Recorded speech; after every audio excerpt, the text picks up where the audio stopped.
তাহলে কি শেষমেশ ঘরের ছেলে ঘরেই ফিরছে?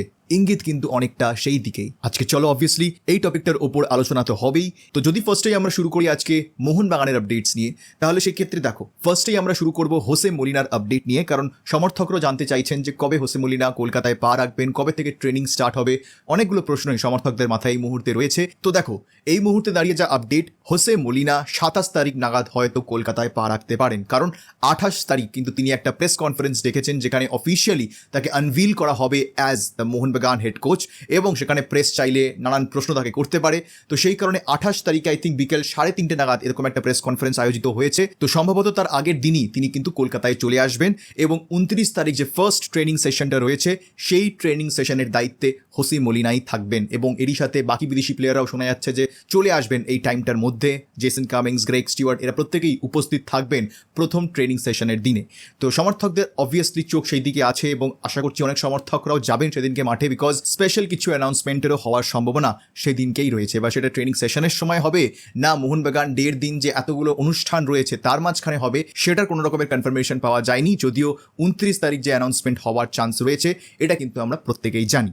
তো এটা গেল হোসে মলিনাকে নিয়ে আপডেট। তো যদি এবার চলে আসি আমরা মোহনবাগানের ট্রান্সফার আপডেটসের খবরে, তাহলে দেখো আনওয়ার আলীর কেসটা নিয়ে কিন্তু এখনো কোনো রকমের ডিসিশন নেওয়া হয়নি। আনওয়ার আলী কোথায় খেলবেন সেটা এখন অবধি কেউ জানে না, না মোহনবাগান জানে না ইস্ট বেঙ্গল জানে, আনওয়ার নিজেও জানে না। পিএসসির ডিসিশন আসা অবধি সকলকেই ওয়েট করতে হবে।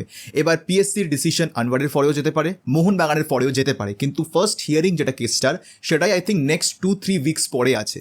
তো অনেকটাই লেট হয়ে যাবে মোহনবাগানের যদি তারা শুধুমাত্র আনওয়ার্ডের ভরসায় থাকে, এবং এটা অনেক দিন ধরেই আলোচনার মধ্যে রয়েছে মোহনবাগান ম্যানেজমেন্টের মধ্যেই যে আমাদের একটা হয়তো ব্যাকআপ সেন্টার ব্যাক রাখতে হবে ইন কেস যদি আনওয়ার না থাকে। এবার এখান থেকে অনেক রকম সেন্টার ব্যাককেই ট্রাই করা হয়েছিল, দ্য লেটেস্ট বিং হরমিপাম রুইভা। সাডিকুর সাথে একটা সোয়াপ ডিলের চেষ্টা কেরালা ব্লাস্টার্সের সাথে মোহনবাগান করার চেষ্টা করেছিল, বাট আলটিমেটলি সাডিকু যেহেতু ডিসিশন নেয় এফসি গোয়া জয়েন করার, তো সেই কারণে হরমিপামের সাথে সেই সোয়াপ ডিলটা হয়নি। বাট স্টিল একটা সেন্টার ব্যাক মোহনবাগানকে সাইন করতে হবে, এবং সেখান থেকে দাঁড়িয়ে এরকম একটা পজিশনে তাদের মনে হয়েছে যে মোহনবাগান ক্যাপ্টেন প্রীতম কোটালকে ফিরিয়ে আনাটাই সব থেকে ভালো ডিসিশন হবে বলে, বিকজ ঘরের ছেলে ঘরেই খেলবে, এরকম একটা আমার মনে হয় যে মনোভাব ম্যানেজমেন্টের মধ্যে রয়েছে। এবং ঠিক 1 বছর আগে সাহালের সাথে একটা সোয়াপ ডিলে প্রীতম কোটাল কেরালা গেছিলেন, এবং সাহাল কেরালা থেকে মোহনবাগান সুপার জায়েন্টে এসেছিলেন। বাট ঠিক 1 বছরের মাথাতেই এরকম একটা পরিস্থিতি কিন্তু আসছে যেখানে সাহালও মোহনবাগানে, প্রীতম কোটালও হয়তো মোহনবাগানে। তো এখান থেকে মাঝখান থেকে পুরো লুজারটাই হয়তো কেরালা ব্লাস্টার্স হয়ে যেতে পারে, বিকজ তারা সাহালকেও পারলো না রাখতে, এবং যাকে তারা নিয়ে এসেছিল সাহালের সাথে সোয়াপ ডিল করে সেও হয়তো 1 বছরের মাথায় ক্লাব ছাড়তে পারে। এরকমটা কিন্তু এই মুহূর্তে নিউজ মেরিনার্স আরিনার তরফ থেকে ফার্স্ট ব্রেক করা হয়েছে, and then it was later confirmed by MBFT যে প্রীতম কোটালের সাথে এই মুহূর্তে মোহনবাগানের ডিল একদম অ্যাডভান্সড নেগোসিয়েশন স্টেজে রয়েছে, এবং সম্ভবত পার্সোনাল টার্মস মেবি অ্যাগ্রিড হয়ে গেছে। ফাইনাল যে কলটা সেটা কেরালা ব্লাস্টার্সকে নিতে হবে যে তারা প্রীতম কোটালকে ছাড়বে কিনা, বিকজ এই মুহূর্তে দাঁড়িয়ে কেরালা ব্লাস্টার্সের কিন্তু সেরকম proper backup Indian centre back নেই। হরমিপামের পরেই প্রীতম কোটাল রয়েছেন, যদিও প্রীতম কোটাল সেন্টার ব্যাক রাইট ব্যাক দুটোই খেলতে পারেন, বাট অ্যাজ এ সেন্টার ব্যাকই তাকে দেখা হচ্ছে কেরালা ব্লাস্টার্সে। কিন্তু এটাও একটা ফ্যাক্ট যে কেরালাতে তিনি খুব একটা বেশি খেলার সুযোগ পাননি লাস্ট ইয়ার। তো সেখান থেকে দাঁড়িয়ে তার কাছে যদি একটা অপরচুনিটি আসে কলকাতায় ফিরে আসা, তার নিজের ক্লাবে ফিরে আসা, সেখানে এসে আবার রেগুলারলি স্টার্ট করার, তাহলে সেক্ষেত্রে আমার মনে হয় প্রীতম নিজেও সেই কন্ট্রাক্টটা অ্যাকসেপ্ট করতে ইচ্ছুক হবেন। যা হয়েছে সেটা আমরা সকলেই জানি, এবং সমর্থকরা কীরকমভাবে প্রীতমের ফিরে আসাটা মেনে নেন সেটা সমর্থকদের উপর আমি ছেড়ে দিলাম। কিন্তু এটাও একটা ফ্যাক্ট যে মোহনবাগানের ইমোশনস খুব কম প্লেয়াররাই বোঝেন। Pritam Kotal is one of them. Mohun Bagan কি জিনিস, মোহনবাগানের হয়ে খেলা কি জিনিস, সেটা অনেক প্লেয়াররাই বুঝতে পারেন না। তো সেটা একটা আই থিঙ্ক ম্যানেজমেন্টের দিক থেকেও বড় একটা স্টেটমেন্ট হবে যদি প্রীতম কোটালকে তারা ফিরিয়ে আনতে পারে। বাট এখনও ডিলটা কমপ্লিট হয়নি, এটা এখনও একটা নেগোসিয়েশনের জায়গায় রয়েছে।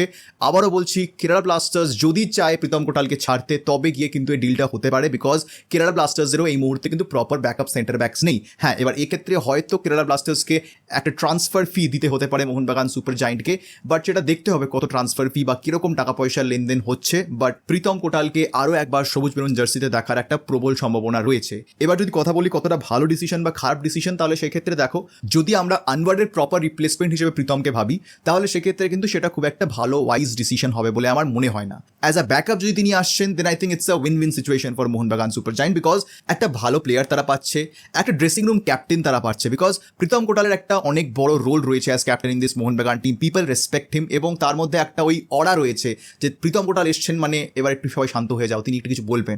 তো এরকম একটা অরা প্রীতম কোটালের মধ্যে রয়েছেন এবং এখানে সবাই খুব রেসপেক্ট করে প্রীতম কোটালকে। তো এখানে কোনো সন্দেহ নেই যে প্রীতম কোটাল এলে ড্রেসিং রুমের পরিবেশ আরও ভালো হবে। বাট ওটাই একটা ব্যাপার যে যদি আনওয়ারের ব্যাকআপ হিসেবে প্রীতম কোটাল আসছেন তাহলে it's a very good deal.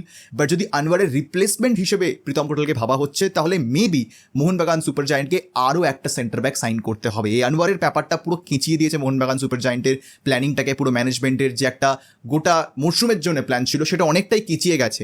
এখন লিটারালি স্টপ গ্যাপ সলিউশনস দেখা হচ্ছে যে কত তাড়াতাড়ি এটাকে সলভ করা যেতে পারে। তো এই জন্যই প্রীতম কোটালকে নিয়ে এতদিন কোনো রকমের আলোচনা ছিল না।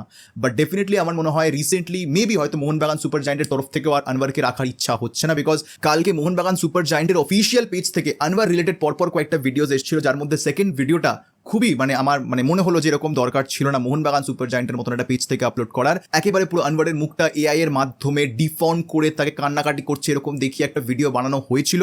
আই থিঙ্ক এতটাও বাড়াবাড়ি করে একটা ভিডিও দেওয়া উচিত হয়নি অ্যাডমিনের বা যিনি চালাচ্ছেন পেজটাকে, এবং সেই কারণে কিছুক্ষণের মধ্যে সেই ভিডিওটা তারা ডিলিটও করে দিয়েছেন। এবার সব থেকে বড় ব্যাপারটা হচ্ছে যে এরকম যে ভিডিও তারা করছে এটা কিন্তু আনওয়ার আলীকে আরও বেশি সাহায্য করছে মোহনবাগান থেকে রিলিজ নেওয়ার জন্য, বিকজ তিনি এগুলোকে একদম প্রুফ দেখাতে পারবেন যে আমি এখানে ফিরতে পারবো না, এবং এগুলো ভ্যালিড প্রুফ, এগুলো প্লেয়ার স্ট্যাটাস কমিটি দেখেন, এগুলোকে কনসিডার করেন। তো সেখানে মোহনবাগান সুপার জায়েন্ট একেবারে প্লেটে সাজিয়ে দিচ্ছে আনওয়ার আলীকে টার্মিনেশন করার জন্য উইথ আ জাস্ট কজ। তো সেই দিক দিয়ে দাঁড়িয়ে যদি এরকম ভিডিও তারা করছে তার মানে তারা এটা মেনে নিয়েছে যে ভালো কথায় আর কিছু হবে না, ওই সব দিন গেছে। এবার যেহেতু এটা পুরোপুরি লিগাল ব্যাটেলে চলে গেছে সেই কারণে আর তাকে ধরে রাখার চেষ্টাও কতটা মোহনবাগান সুপার জায়েন্ট করবে সেটা আমার জানা নেই, বা তাদের ইচ্ছাও আছে কিনা সেটাও জানা নেই। বাট আমার পার্সোনালি যা মনে হচ্ছে সেটা হচ্ছে যে মোহনবাগান সুপার জায়েন্ট মেবি হয়তো আনওয়ারকে ছেড়ে দেবেন হয়তো, কিন্তু আনওয়ার এবং ইস্ট বেঙ্গলের জন্য যাতে এই ডিলটা খুব একটা সহজ না হয় সেই পুরো চেষ্টাটাই কিন্তু মোহনবাগান সুপার জায়েন্ট ম্যানেজমেন্ট করতে পারে বিহাইন্ড দ্য সিনস। না হলে ওরকম পোস্ট আসে না একটা পিচ থেকে আনটিল আনলেস দে আর প্রিটি শিওর যে প্লেয়ারটার সাথে পার্সোনাল যে সম্পর্ক সেটা আর ভালো হওয়ার নেই, বিকজ এরকম ভিডিও করলে প্লেয়ারের সাথে ক্লাবের সম্পর্ক আরও খারাপ হয়। তো সেখানে তুমি কী করেই বা এক্সপেক্ট করছো যে একটা প্লেয়ার আবার এখানে এসে খেলতে চাইবে বলে। তো এগুলো লিটারালি আনওয়ার আলী ইউজ করবেন মেবি পিএসসির কেসে, যে দেখো এরকম এরকম দেখানো হচ্ছে, এরকম এরকম করা হচ্ছে, আমি এই জন্যে ফিরবো না এই দলটায়। এবং পিএসসি হয়তো সেটা কনসিডার করতে পারে, হয়তো ফাইন দিয়ে কম্পেনসেশন দিয়ে হয়তো বলতে পারে ঠিক আছে খেলো না, তুমি যাও যেখানে যাওয়ার যাও। তো সেই কারণে আমার মনে হয় যে মোহনবাগান সুপার জায়েন্টের যে পেজটা সেটা একটা মিম পেজ নয়। তোমরা মাঝে মধ্যে ব্যান্টার্স করছো, ভিডিওস দিচ্ছ, that's well and good, but সব কিছুর একটা আই থিঙ্ক লিমিট রয়েছে। এবার অনেকেই বলছেন যে যেই প্লেয়ারটা ক্লাবকে সম্মান দেয় না সেই ক্লাব প্লেয়ারটাকে সম্মান দেবে কেন? তো তা বলে একজন খারাপ হচ্ছে বলে তুমি তার থেকেও খারাপ কাজ করবে? আই ডোন্ট থিঙ্ক মোহনবাগান এরকম একটা ক্লাব বা এতটা নিচে তারা নামতে চায় বলে। তো সেই কারণে যাই হয়েছে যেরকমভাবেই তারা পোস্ট করেছে, মেবি হয়তো অ্যাডমিন পোস্ট করে দিয়েছেন, তারপরে তারা রিয়েলাইজ করেছেন যে না এরকম পোস্ট করলে সেটা আমাদের এগেনস্টেই যাবে, then they have deleted that video. But at the end of the day এগুলো পোস্ট করা উচিত নয়। তুমি ব্যান্টার্স করছো, খিল্লি ওড়াচ্ছ, ভিডিওস করছো, that is well and good, but সেটারও একটা লিমিট থাকে, টাইমের পর কি সেটাও আর মজা থাকে না, সেটাও আর মনে হয় যে কি একই বোরিং কন্টেন্ট আসছে। সো মোহনবাগান সুপার জায়েন্ট ম্যানেজমেন্টের এটা ভাবতে হবে যে তাদের যে সোশ্যাল মিডিয়া পেজ রয়েছে সেটা কোনো মিম পেজ নয়, সেটা অ্যাকচুয়ালি একটা অফিসিয়াল পেজ। তোমাকে সেরকমভাবেই তোমাদের নিজেদের পোস্টগুলোকে মেনটেন করতে হবে, স্ক্রুটিনাইজ করতে হবে। আমি এখানে কোনো ক্লাবের ফেভারে বলছি না বা কোনো ক্লাবের এগেনস্টে বলছি না, but as an Indian football fan এটা খুব চোখে পড়ে, এবং আমি আজকে বলছি বাইরের স্টেটের অনেকেই এই কথাটা আমার মতনই বলছেন। তো সেটা খুব একটা ভালো ইমপ্রেশন কিন্তু যায় না। তো এই কারণে এই জিনিসগুলো বুঝতে হবে। আশা করবো যে এরকম ভিডিওস তারা করবেন না। খুব ভালো লাগছে, মজা আসছে তোমাদের, সব মানলাম, but at the end of the day এইগুলোই মোহনবাগানের এগেনস্টে ইউজ হবে কোর্টে। তো যাই হোক, যেহেতু আনওয়ার আলী নিয়ে কোনো রকমের কনফার্মেশন নেই যে তিনি এক্স্যাক্টলি কবে থেকে খেলতে পারবেন বা কবে খেলবেন, তো সেই কারণে একটা ব্যাকআপ ইন্ডিয়ান সেন্টার ব্যাক তো মোহনবাগানকে আনতেই হতো।